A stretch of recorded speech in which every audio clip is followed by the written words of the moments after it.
Good morning बच्चों। आज हमारा अर्थशास्त्र का दूसरा पाठ संसाधन के रूप में लोग शुरू कर रहे हैं। तो इस पाठ में संसाधन के रूप में लोगों को देखेंगे अपन। इससे पहले आप ये जानो कि संसाधन होता क्या है, संसाधन किसे कहते हैं। तो देखो, संसाधन किसे कहते हैं, ये प्रश्न है। इसका उत्तर है कि पर्यावरण में या प्रकृति में स्थित वह प्रत्येक वस्तु, चाहे वो सजीव हो या निर्जीव, जो लोगों की आवश्यकता को पूरा करती है, संसाधन कहलाती है। ठीक है, तो ये तो है संसाधन की पर्यावरण या प्रकृति में जो है उपलब्ध प्रत्येक वस्तु, चाहे वो सजीव हो या निर्जीव हो। तो सजीव में मानव भी आ जाता है, जो एक दूसरे की आवश्यकता को या मानव की आवश्यकताओं को पूरा करती है, वो संसाधन कहलाती है। तो आपको पता है, एक मानव भी मानव की आवश्यकता को पूरी करता है, तो मानव तो एक महत्वपूर्ण संसाधन है। और प्रत्येक प्रकृति में जो वस्तु, निर्जीव वस्तुएं उपलब्ध है, उनको संसाधन के योग्य भी कौन बनाता है? मानव ही बनाता है। मानव ही अपने कौशल प्रौद्योगिकी विकास से जो है कौन सी वस्तु किस उपयोग की है, उसका अधिक से अधिक उपयोग कैसे किया जाता है, उसको जो है संसाधन के रूप में विकसित करता है। वह वस्तु प्रकृति में पहले से ही है, लेकिन वो लोगों की आवश्यकताओं को पूरा नहीं कर रही है, लोगों को उसका ज्ञान ही नहीं है, तो वो संसाधन नहीं कहलाएगी। संसाधन वही वस्तु कहलाएगी जिससे मानव अपनी आवश्यकताओं को पूरी करेगा। तो इस पाठ में अपन संसाधन के रूप में लोगों को देखेंगे कि लोग किस प्रकार से जो है एक संसाधन के रूप में कार्य करते हैं, कैसे एक दूसरे की आवश्यकता को पूरा करते हैं, कैसे राष्ट्र के विकास में योगदान देते हैं। और लोग जो है किन लोगों को हम संसाधन कहते हैं? मानव पूंजी। एक अच्छी मानव पूंजी कौन होगा? उदाहरण के तौर पे दो मानव लेते हैं, मनुष्य का उदाहरण लेते हैं। एक डॉक्टर है और एक जो बेलदार है। कौन अच्छी मानव पूंजी है?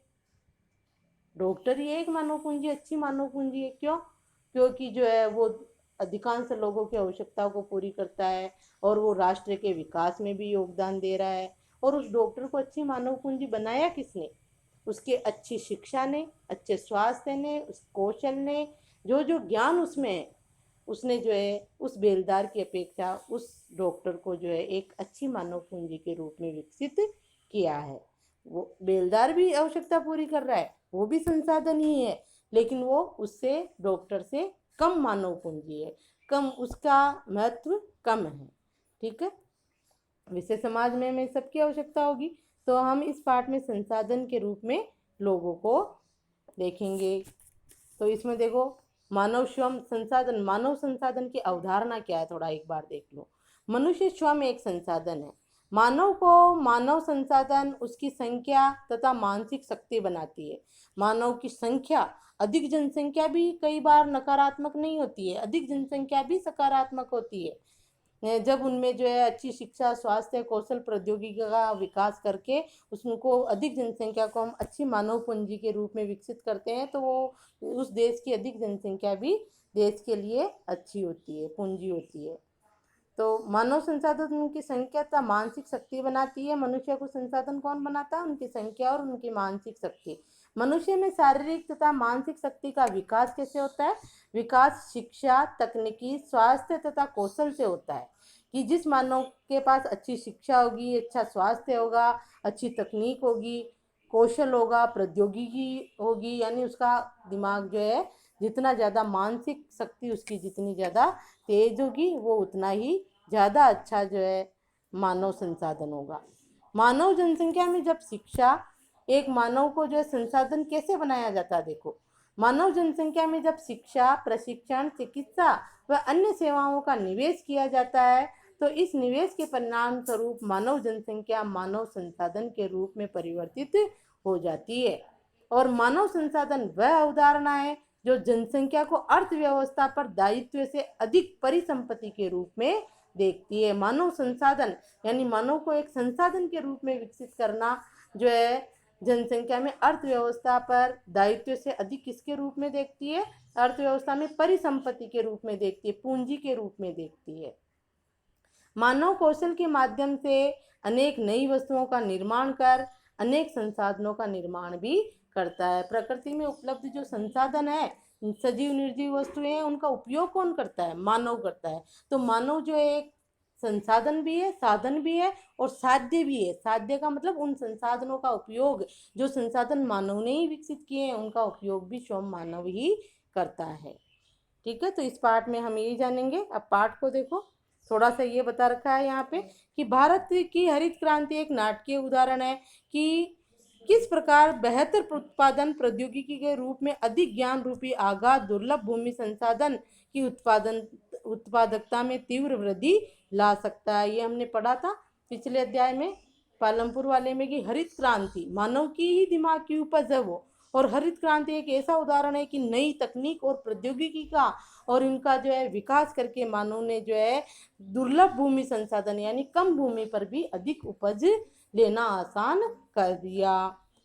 भारत में सूचना प्रौद्योगिकी में क्रांति एक आश्चर्यजनक उदाहरण है कि भौतिक मशीनरी तथा प्लांट की अपेक्षा मानव पूंजी के महत्व ने किस प्रकार उच्च स्थान प्राप्त कर लिया। सूचना प्रौद्योगिकी का जो इतना विकास हो रहा है, कंप्यूटर का, इनका कंप्यूटरीकृत शिक्षा का, तो उतना उसने ये जो है सूचना प्रौद्योगिकी की जो क्रांति ने एक उदाहरण प्रस्तुत कर दिया है कि भौतिक मशीनरी और प्लांट की अपेक्षा मानव जो है अधिक महत्वपूर्ण है और अपना उच्च स्थान रखता है, क्योंकि इन सब का विकास भी किसने किया? मानव ने ही किया।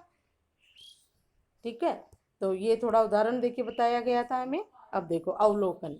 संसाधन के रूप में लोग, जो हमारा पाठ है उसमें अध्याय संसाधन के रूप में लोग अध्याय जनसंख्या की अर्थव्यवस्था पर दायित्व से अधिक परिसंपत्ति के रूप में व्याख्या करने का प्रयास किया है। अभी पाठ परिचय में भी मैंने आपको बताया था कि जो है मानव संसाधन जनसंख्या जो है अर्थव्यवस्था पर दायित्व से अधिक परिसंपत्ति के रूप में देखता है। मानव संसाधन की अवधारणा है ये कि मानव जो जनसंख्या को अर्थव्यवस्था में दायित्व से अधिक परिसंपत्ति के रूप में देखता है। ये क्या है? मानव संसाधन की अवधारणा।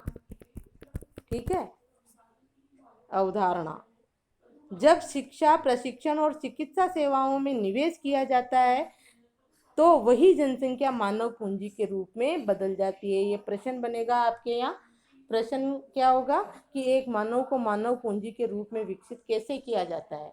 तो मानव पूंजी के रूप में विकसित कैसे होता है? शिक्षा, प्रशिक्षण और चिकित्सा सेवाओं द्वारा जो है मानव को मानव पूंजी के रूप में विकसित किया जाता है। वास्तव में मानव पूंजी कौशल और उनमें निहित उत्पादन के ज्ञान का स्टॉक है। मानव पूंजी क्या है कि मानव में जो कौशल है और मानव में जो ज्ञान है उसका स्टॉक क्या कहलाता है? मानव पूंजी कहलाता है। ठीक है, तो मानव पूंजी कब बनेगा? जब जो है उसमें कौशल, शिक्षा, स्वास्थ्य का विकास होगा, ज्ञान का उसमें स्टॉक होगा, तभी जो है वास्तव में मानव जो है मानव पूंजी के रूप में विकसित होगा। ठीक है, मानव पूंजी कौशल और उसमें निहित ज्ञान के स्टॉक है। जिस व्यक्ति में ज्ञान नहीं है, शिक्षित नहीं है, वो स्वस्थ भी नहीं है, कुछ भी नहीं आता है उसको, है ना, तो वो अच्छी मानव पूंजी नहीं है, मानव पूंजी है ही नहीं। जब तक व्यक्ति देश के विकास में योगदान नहीं करता है ना, तब तक उसको हम मानव पूंजी नहीं कर सकते। अभी आप लोग जो पढ़ रहे हो, आप मानव पूंजी के रूप में विकसित हो रहे हो।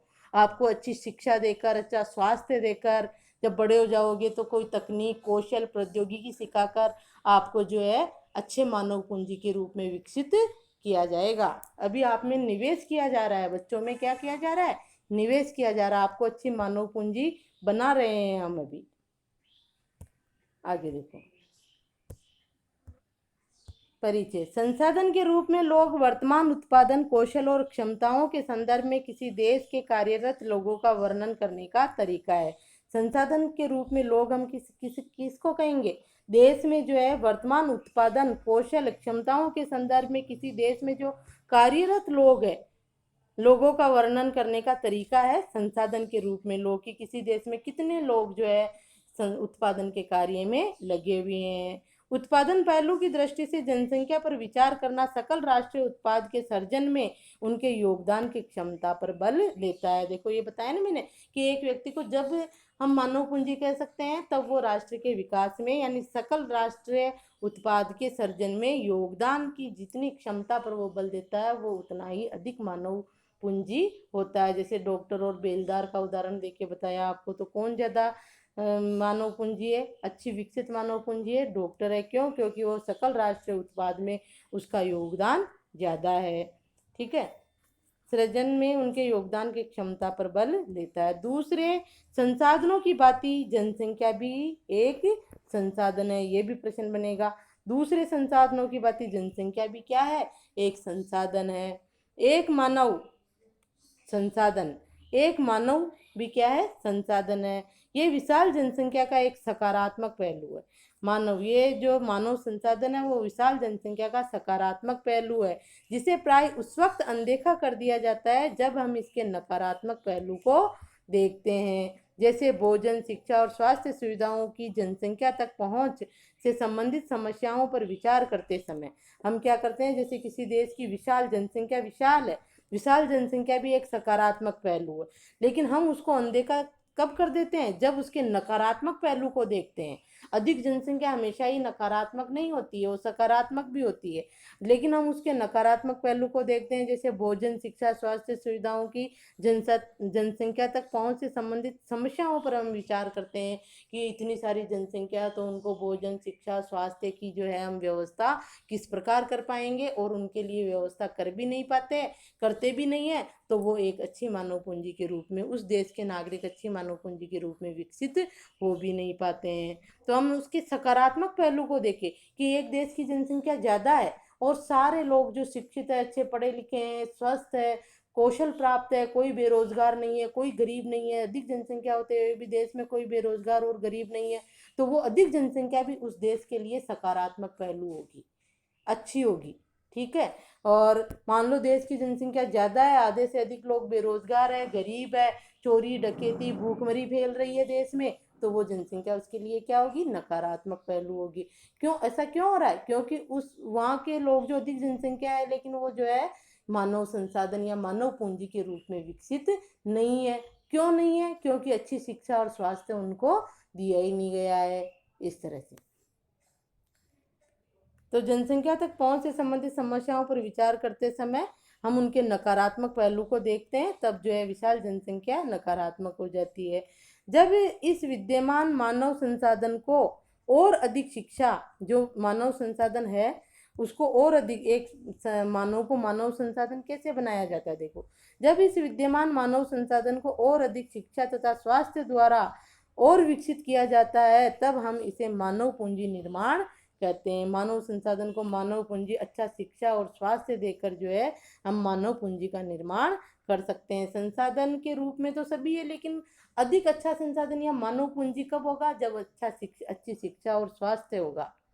मानव पूंजी के निर्माण कहते हैं जो भौतिक पूंजी निर्माण की ही भांति देश की उत्पादक शक्ति में वृद्धि करता है। भौतिक पूंजी हमने देखी ना, भौतिक पूंजी में स्थायी पूंजी और कार्यशील पूंजी है। तो मानव पूंजी, मानव संसाधन तो स्थायी पूंजी है, एक बार काम में लेने के बाद समाप्त थोड़ी होता है। ठीक है, तो भौतिक पूंजी निर्माण की ही भांति देश के उत्पादक शक्ति में क्या कर सकता है? वृद्धि करता है। कौन? मानव पूंजी, मानव संसाधन। मानव पूंजी में निवेश, मानव पूंजी में क्या क्या निवेश करके हम एक मानव को पूंजी के रूप में विकसित कर सकते हैं? शिक्षा, प्रशिक्षण और स्वास्थ्य सेवा के द्वारा। मानव पूंजी में निवेश भौतिक पूंजी की ही भांति प्रतिफल प्रदान करता है। जैसे भौतिक पूंजी हमारी स्थायी और कार्यशील पूंजी है, हमने पढ़ा था ना पार्ट 1 पालमपुर में, भौतिक पूंजी में स्थायी और कार्यशील पूंजी। वो पूंजी हमारे पास है, तभी हमने उत्पादन बढ़ाया है, बढ़ा था उत्पादन। तो इसी प्रकार मानव पूंजी में भी शिक्षा, प्रशिक्षण और स्वास्थ्य के द्वारा जो है निवेश करके भौतिक पूंजी की भांति इसको प्रतिफल प्रदान करता है। एक अच्छी भौतिक पूंजी बन जाएगा, मानव पूंजी बन जाएगा, तो वो जो है प्रतिफल प्रदान करता है। कौन? एक मानव। जब कब? जब उनमें शिक्षा, प्रशिक्षण और स्वास्थ्य दिया जाएगा, उसको निवेश किया जाएगा इन चीज़ों में। जो अभी आप लोगों में, बच्चों में ये निवेश किया जा रहा है, शिक्षा दी जा रही है, अच्छा स्वास्थ्य दिया जा रहा है। अधिक शिक्षित या बेहतर प्रशिक्षित लोगों की उच्च उत्पादकता के कारण होने वाली अधिक आय और साथ ही अधिक स्वस्थ लोगों की उच्च उत्पादकता के रूप में इसे प्रत्यक्ष देखा जा सकता है। अब जैसे मानव पूंजी का बताया है ना, तो इसको अभी मैंने बताया अधिक शिक्षित और बेहतर प्रशिक्षित लोगों की उच्च उत्पादकता। जो लोग अधिक शिक्षित और प्रशिक्षित है, उनकी उत्पादकता भी क्या है? उच्च है, जैसे एक बेलदार और डॉक्टर का उदाहरण लिया था, तो किसकी उत्पादकता उच्च है?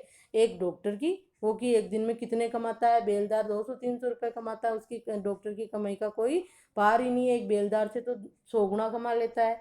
इस तरह उत्पादकता के कारण होने वाली अधिक आय और साथ ही अधिक स्वस्थ लोगों की उच्च उत्पादकता के रूप में इसे प्रत्यक्ष देखा जाता है। इसे किसे? मानव पूंजी को। ठीक है, तो ये संसाधन के रूप में जो लोग, ये चैप्टर है, इसको आप पढ़ना। और अब आपके शायद टेस्ट भी होंगे, तो टेस्टों के अकॉर्डिंग जो है आप याद भी करना।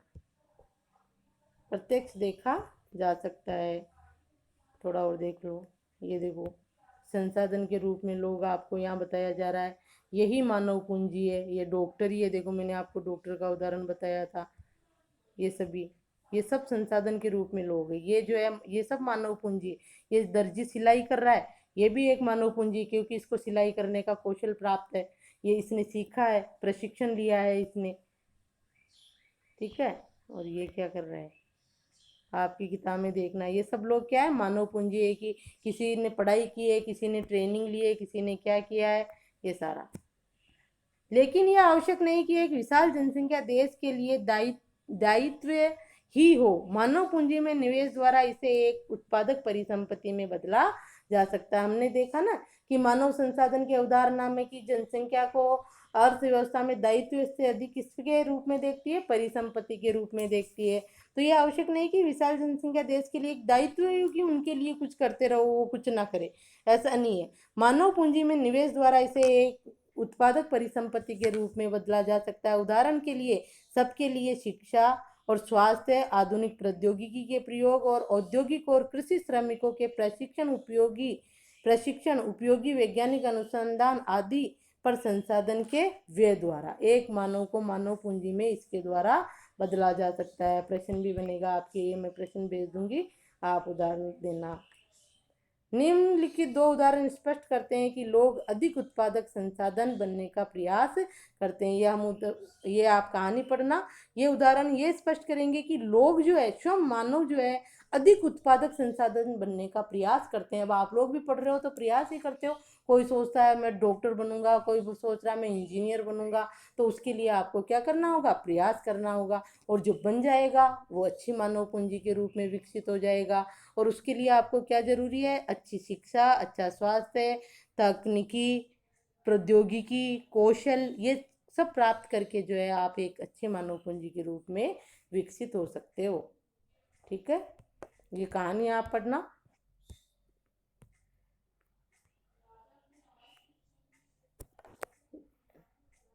ये तो आगे